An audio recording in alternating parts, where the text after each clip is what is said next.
Dihantam kabar buruk, Australia jadi ketar-ketir. Media Vietnam blunder pasang foto pemain Indo. Australia baru saja kena apes sebab diterpa berita buruk jelang pertandingan melawan Indonesia di putaran ketiga kualifikasi Piala Dunia 2026 zona Asia. Semoga saja peluang ini bisa dimanfaatkan dengan baik oleh skuad Garuda ketika bertandang ke Australia pada 20 Maret mendatang.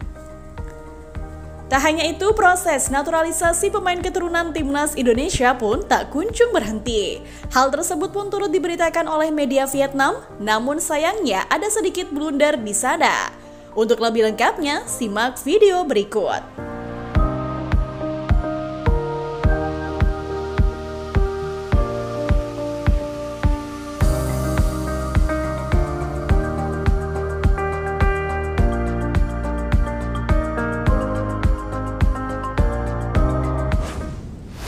Australia kena apes, Indonesia siap manfaatkan peluang besar.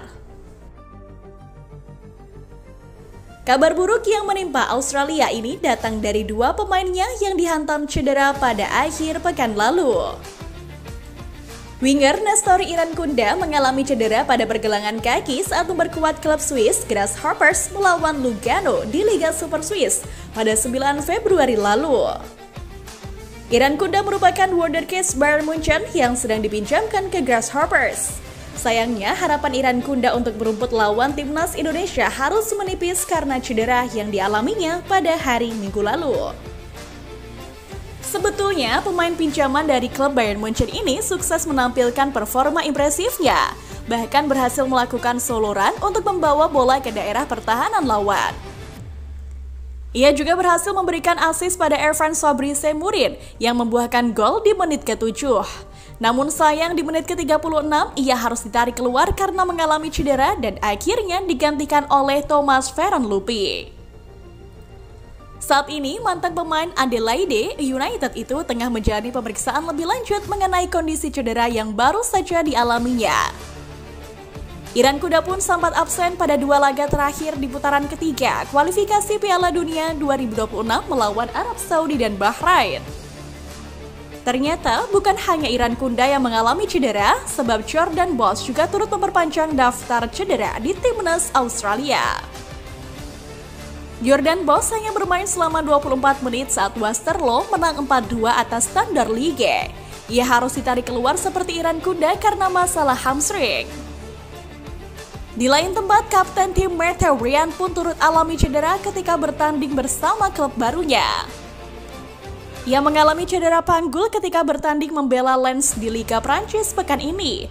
Sayangnya saat itu Lens harus menelan kekalahan dari Liga. Australia pun semakin dibuat ketar-ketir melihat salah satu anggota lini depannya tak kunjung mendapat ketajaman di klubnya. Kusini Yengi sama sekali belum mencetak satupun gol di Portsmouth, padahal ia adalah pemain yang paling diandalkan di timnya. Meski di tengah diterpa kabar buruk, setidaknya masih ada satu kabar baik untuk melegakan para pendukung Australia, yaitu kembalinya Aidan O'Neill yang telah dikonfirmasi pulih dari cederanya. Kabar buruk yang tengah menimpa tim Australia menjadi peluang tersendiri oleh para pemain kita. Apakah anak-anak Patrick Kluivert bisa memanfaatkan peluang besar tersebut pada 20 Maret mendatang?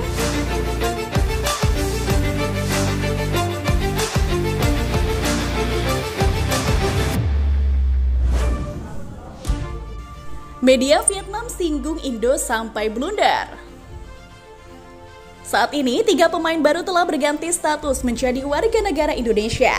Ketiganya ialah Ole Romeni, Tim Gaypens, dan Dion Barks. 3 pemain keturunan ini baru saja menyelesaikan sumpah kewarganegaraan RI di KBRI London, Inggris pada Sabtu 8 Februari lalu. Ole pun turut mendapat sorotan hangat dari media luar, salah satunya media Vietnam yakni Soha. Soha dalam artikelnya pada hari Minggu 9 Februari lalu menuliskan bahwa Indonesia tengah melanjutkan program naturalisasi lagi dari bintang asal Belanda. Apakah ini akan mengejutkan dunia? Dengan masuknya Ole Romeni, harapan sepak bola Indonesia untuk meraih tiket ke putaran final Piala Dunia 2026 makin besar, tulis Soha. Timnas Indonesia pun telah resmi mengumumkan kesuksesan naturalisasi striker Belanda yakni Ole Roemeny. Ole telah berjanji kepada Timnas Indonesia di London, tempatnya bermain bersama Oxford United. Proses naturalisasi ini pun berjalan dengan lancar. Ketua Umum PSSI turut mengucapkan terima kasih dan berharap dengan hadirnya Ole, lini serang Timnas bisa semakin tajam. Semoga dengan hadirnya Ole Roemeny di Timnas Indonesia, daya serang skuad Garuda semakin tajam dan ini bisa berdampak positif bagi Timnas Indonesia. Lanjut artikel dalam Soha tersebut. Ole banyak menanggung harapan, salah satu harapannya adalah ia bisa memberikan kontribusi sekaligus keuntungan besar bagi Timnas di laga kualifikasi Piala Dunia 2026, khususnya ketika bertanding melawan Australia dan Bahrain pada akhir Maret mendatang. Ketiga pemain keturunan yang baru saja dinaturalisasi ini juga tengah menjalani perpindahan asosiasi dari KNFB ke PSSI di FIFA untuk pengesahan membela Timnas Indonesia. Erick Thohir dan Sumarji yang merupakan Ketua Badan Timnas Nasional Indonesia sama-sama percaya dengan kemampuan Roemeny dan pentingnya bagi Timnas di masa depan. Jelas pemberitaan dari Soha. Namun sayang di tengah kabar baik yang diberitakan oleh Soha ada satu hal yang menjadi blunder pihak media mengenai pemberitaan tersebut. Karena menjalani proses pengambilan sumpah WNI di lokasi yang sama, PSSI pun mengunggah dokumentasi dari ketiga pemain tersebut yang tengah mencium bendera merah putih. Sepertinya unggahan PSSI ini membuat media Soha kebingungan. Alhasil saat ini membahas Ole Roemeny justru foto Dion Marks yang mereka tampilkan.